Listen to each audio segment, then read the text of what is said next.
Bon, addict ou pas, est-ce qu'on peut être addict à la barbe à papa? Je crois pas. Est-ce qu'il y a des bonnes ou des mots? Est-ce qu'il y a quand même des bonnes addictions, justement? Non, l'addiction, c'est une maladie. Donc, dès qu'on dit addiction, c'est maladie. Donc, maladie chronique. Donc il ne peut pas avoir de bonnes addictions. Quelqu'un qui vous dirait je suis addict à la lecture. Non, mais moi j'ai détourné le concept en disant addiction positive, justement. J'ai rajouté le mot positif derrière parce que on s'aperçoit que des gens très passionnés, par la lecture, par l'art, par la musique, vous voyez, enfin par d'autres choses, peuvent emprunter des signes de l'addiction comme cette envie de consommer immédiatement cette lecture, cette perte de contrôle, ces envies compulsives de le faire, vous voyez, cet usage régulier. Ça, c'est les signes d'addiction. Mais il n'y a pas toute la maladie dans ces symptômes. Donc, moi, j'ai transformé le concept en addiction positive quand on est vraiment très fan de quelque chose. Quelle est l'addiction la plus courante ? Ah, c'est une question large, ça. Le tabac et l'alcool. Pour les substances. Mais vous trouvez que c'est une addiction, le tabac ? Ben évidemment, c'est une addiction qui est dangereuse. Non, j'entends bien, quand je dis vous trouvez, entendez-vous bien sur ma question, est-ce qu'on peut, de temps en temps, fumer, même tous les jours, 3-4 cigarettes et être considéré comme une addiction ? Bien sûr, même ces 3-4 cigarettes. C'est pas la quantité de produits, Pascal, qui définit l'addiction. C'est, encore une fois, c'est... Oui, mais c'est pas dangereux. C'est la fréquence, l'habitude. Bien sûr, c'est dangereux. Une cigarette, c'est dangereux. Bien sûr, ouais. Le tabac, ça tue une personne sur deux. La vulnérabilité... Le tabac tue une personne sur deux, Pascal, mais c'est pas en fonction de la quantité de tabac fumé, c'est en fonction de l'année, du temps d'exposition. Alors, je vais vous dire, il faut prendre des cas personnels, parce que mon cas personnel, quand je parle de moi, je parle des gens. En général, je parle de tout le monde. Bon, vous voulez une consultation alors, Pascal ? Non, pas du tout. Du lundi au jeudi, je parle pas du week-end. Du lundi au jeudi, tout le midi, je bois pas un verre de vin. Le soir, je prends un verre de vin. D'accord. Bon, et si j'ai pas ce verre-là, je vous assure, je suis malheureux.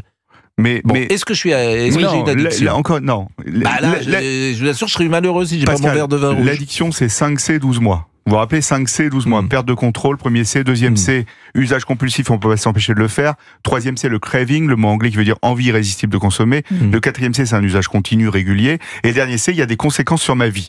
Physique, psychique et sociale. D'accord. Donc, vous me dites, du lundi au jeudi, je rentre et je bois un verre de vin. Les recommandations de Santé publique France, pour éviter le risque de maladie, c'est pas plus de 2 verres par jour, pas tous les jours, avec un jour ou 2 jours sans consommer, pas plus de 10 verres par semaine. Vous, si vous me dites ça, vous êtes à 4 verres par semaine, Pascal. Non, le week-end, c'est différent, parce que quand on a des dîners, quand on se lève très tôt, nous, évidemment, on peut pas, faut être en forme. Ce qu'on fait là demande de l'énergie. Donc, tu fais attention. Le week-end, si t'as un dîner, ça peut être 2-3 verres. C'est différent. Lors d'une occasion, c'est pas plus de 4 verres sur une longue période de temps. Bon, pourquoi vous êtes venu, vous, à cela, et vous l'écrivez, d'ailleurs, dès le début du livre, vous dites en 4e année de médecine, la rencontre avec la psychiatrie à l'hôpital me bouleverse. Je rencontre des malades souffrant de dépression sévère, de troubles bipolaires, de schizophrénie, de troubles anxieux, mais surtout des personnes ayant des addictions à l'alcool, à la cocaïne, à l'héroïne. Pourquoi ça vous a bouleversé, à votre avis ? Moi, je fonctionne à la passion, en fait. Donc, quand je fais un truc, je le fais à fond, mais il faut que je sois passionné. Et j'ai eu un flash, je fonctionne par flash, en fait. Et donc, en 4e année, quand je fais ce stage de psychiatrie, j'avais fait d'autres stages avant. Et parce que j'avais, au début de mes études de médecine, je me suis dit, je vais faire ci, je vais faire ça, je vais faire ça. Et là, j'arrive en psychiatrie, je dis, ça, c'est pour moi. Je vais soigner des gens qui ont des maladies psychiatriques. Et dans ce service, il y avait des malades qui étaient un peu mis sur le carreau, un peu, et qui souffraient d'addiction, et je m'en suis occupé. Et ça m'a vraiment plu, et ça fait un peu, moi, ça me renvoie à une histoire personnelle de, vous savez, moi, je suis fan de heavy metal, et moi, mes idoles ont baigné dans la drogue, dans l'alcool, etc., et ils s'en sont sortis. Donc, j'ai toujours associé tout ce concept, si vous voulez, sexe, drogue et rock'n'roll, mais dans un concept, bien évidemment, pas personnel. Mais est-ce que, par exemple, le médecin que vous êtes serait encore meilleur médecin s'il savait précisément l'état de ceux que vous soignez ? Si vous étiez tombé dans l'addiction de temps en temps. Ah, vous voulez dire ça ? Oui. Non, je crois pas. Il y a beaucoup de patients qui me posent la question, docteur, est-ce que vous avez pris de la coke, docteur, vous avez déjà goûté à la MDMA, etc. Non, je crois pas. Je crois qu'il y a un style thérapeutique à avoir, c'est-à-dire, déjà, faut avoir suffisamment d'empathie pour se mettre à la place de la personne qu'on a en face de nous. Et avec les histoires de drogue, d'alcool ou de comportement addictif, c'est encore plus compliqué que les maladies psychiatriques isolées, alors que les maladies psychiatriques, c'est vraiment déjà compliqué. Et comme tout coexiste, si vous voulez, il faut arriver à se mettre à la place des gens et les aider. Et surtout, si ça marche pas tout de suite, il faut vraiment les accompagner. Et c'est ça qui est frappant parmi les grands médecins, souvent que j'interroge. votre capacité d'empathie. Souvent, je me dis, qu'est-ce que j'aimerais être comme eux. On a l'impression que vous arrivez à comprendre, à vous mettre à la place de... Et je pense à 2 ou 3 autres personnes que j'ai pu interroger. J'ai été frappé de cela. Et c'est ce que vous dites d'ailleurs, outre la médecine et les soins, j'apprécie d'enseigner, de transmettre les connaissances en addictologie, en psychiatrie, conférences, cours à la faculté, enseignement post-universitaire. J'aime le contact avec les personnes qui veulent apprendre. Mais bon, tout ça, c'est votre nature, c'est votre intelligence. Vous êtes né comme cela. Bah, je sais pas, mais je sais que je suis né dans la pédagogie parce que mes parents étaient profs, donc on a toujours eu cette truc pédagogique carilienne, je vais dire entre guillemets. Mais moi, j'adore rencontrer les gens, leur enseigner, transmettre. Ça, c'est clair et net, ça c'est sûr. Et je le fais avec mes podcasts maintenant au digital. Donc, c'est vraiment un truc hyper important pour moi, de sensibiliser les gens et surtout de vulgariser les maladies psy, les maladies addictives pour dire aux gens, on peut s'en sortir.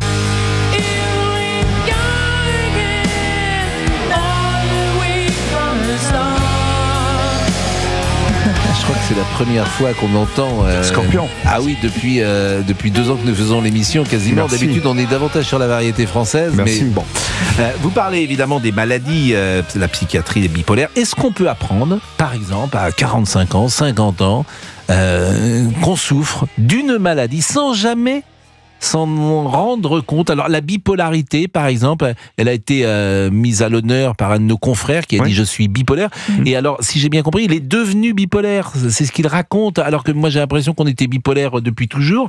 Est-ce que, par exemple, l'un de nous a peut-être une maladie psychiatrique et ne le sait pas? Bien sûr. Bien sûr, on peut développer des maladies psychiatriques. L'exemple le plus courant, c'est la dépression, Pascal. Donc, on peut faire une dépression à tout âge. Et donc, c'est une maladie psychiatrique, la dépression. On peut développer un trouble anxieux à tout âge. Après, des maladies plus chroniques, comme le trouble bipolaire ou la schizophrénie, en fait, on peut le voir, ça, quand même, parce que c'est une maladie qui s'installe plutôt précocement, avec des désordres dans sa vie personnelle, dans sa vie psychique, etc. Mais les mots sont larges. Désordre, par exemple. Si, là, il y a peut-être des parents qui nous écoutent. Ils ont un enfant de 11 ans, 12 ans, 13 ans. Qu'est-ce qu'il doit les alerter sur, par exemple, une possible bipolarité de leur enfant? Alors, la bipolarité chez les jeunes, chez les enfants, chez les ados, c'est une forme un peu complexe. C'est pas la même forme que chez l'adulte. Chez l'adulte, c'est très, on va dire, très stéréotypé en termes de signes cliniques. Chez les ados ou chez les enfants, il faut voir déjà les changements de comportement. C'est très aspécifique. C'est des changements de comportement. On travaille plus bien l'école, on dort moins bien, on est excité. Ouais, c'est vraiment des changements de comportement. Et chez les adultes? Chez les adultes, c'est très marqué. Ça peut être la bipolarité, c'est soit des épisodes qu'on dit maniaques, donc on est excité à bloc physiquement, psychiquement, ça s'arrête pas, on a des grands projets, c'est presque délirant, et ça peut alterner avec des phases où on est complètement déprimé. C'est l'inverse en fait, on est à plat, complètement déprimé. C'est des cycles comme ça, la bipolarité, si vous voulez. Donc on le voit quand même chez les adultes. Bon, bah nous on travaille pas avec des bipolaires a priori, Géraldine. Tout le monde est plutôt d'humeur égale. Ce qu'on appelle humeur égale, qui est un mot de bon sens. Par exemple, les uns les autres. Moi, Géraldine, vous êtes d'humeur égale. Ça fait 2 ans que je vous vois. Fabrice, au travail, Ah oui, mais déjà, Fabrice, nos amis sont d'humeur. Alors, on peut pas le catégoriser comme ça, parce que vous pouvez très bien avoir ici des collègues et dont vous savez pas les pathologies qui sont traitées. Parfois. Et on peut donner le change, si vous voulez. Mais personne n'a une humeur stable. Ça n'existe pas. C'est une échelle. En fait, c'est comme une balançoire, notre humeur. Notre plaisir et notre humeur. C'est-à-dire que il y a des matins, vous vous levez, vous êtes un peu pas top, un peu, vous en avez marre, etc. Il y a des matins, vous avez la pêche, etc. Et ça varie au cours de la journée. Alors, vous parlez de l'amour et ça nous passionne, bien sûr. Vous dites important. L'amour sans douleur n'existe pas. Donc ça, c'est une conception de l'amour. Truffaut pensait ça. Il y a une scène célèbre que je cite souvent. Tu es belle, Héléna, si belle que te regarder est une douleur. Et hier, vous me disiez que c'est une joie et une douleur. C'est une conception de l'amour. Bien sûr. Moi, j'ai souvent dit, par exemple, à mes enfants, si une relation te fait souffrir, tu l'arrêtes. Ouais. C'est pas évident. Mais c'est ce que je pense. L'amour, c'est pas fait pour... Mais je ne dis pas que c'est évident. Je pense que l'amour, c'est pas fait pour souffrir. Tout à fait. Mais c'est vous avez raison. Ma petite conception. Non, vous avez raison. Si tu souffres, c'est pas bon. Vous avez raison. C'est pas bon. L'amour sans douleur n'existe pas. L'incertitude et les inquiétudes, voire une angoisse, peuvent accompagner le sentiment amoureux. Le manque est constitutif du désir. La frontière entre la passion et l'adamour est mince. L'amour serait une rose, l'addiction une ronce. Tout proche, en fait. Ouais, c'est ça. En fait, j'ai développé le concept d'addiction amoureuse qui se réfère à la dépendance affective. Et la dépendance affective, c'est un vrai problème, en fait, parce que c'est une maladie où, justement, l'amour va faire souffrir. Et en fait, on va vouloir encore plus d'amour. L'amour est comme une drogue, finalement. On va avoir plus d'amour, et plus on a d'amour, plus on souffre, plus on demande de l'amour, plus on souffre. Ben oui, mais alors c'est terrible, là. Ça devient exactement. Ça Géraldine toxique. a raison. Ça Comme devient l'amitié, toxique. d'ailleurs. C'est toxique. Oui, mais c'est pareil en amitié. Oui, mais comment on sait cela? Quels sont les signes? Vous êtes un couple, dans un couple, dans une relation, on va dire, la personne en face se fait maltraiter, envoie plein de signaux d'amour, reçoit quelques signaux d'amour, elle prend des miettes, elle en veut encore plus. Quand la personne n'est pas là, elle en manque. Quand elle est là, elle en demande encore plus. Vous voyez, c'est ça en fait. C'est un cycle infernal avec des signes de manque terribles, avec des envies de voir la personne, et la personne en face souvent est aussi un peu pathologique. Donc vous voyez, il y a souvent ce concept que je déteste du pervers narcissique qui rentre mieux. Ça, je déteste ce concept, mais c'est un peu la personne en face sadise l'amoureuse. Ah oui, ou alors l'amoureux. ça c'est vrai qu'aujourd'hui, le mot pervers narcissique, ça fait une dizaine d'années qu'il est à la mode. Et souvent, tu rencontres des jeunes femmes, parce que c'est souvent masculin, et elles t'expliquent qu'elles étaient avec un pervers narcissique. T'as l'impression maintenant que le monde est rempli de pervers narcissiques. Ça touche les deux sexes, mais oui. Je déteste ce concept, ça veut rien dire. Ah oui, mais pourquoi vous dites que ça veut rien dire? Mais ça veut rien dire, pervers narcissique. C'est des gens qui jouent avec les sentiments des autres, c'est des gens qui manipulent les autres, mais le concept pervers narcissique, ça veut dire quoi? C'est une personnalité narcissique, peut-être. Ça existe, mais la perversion narcissique...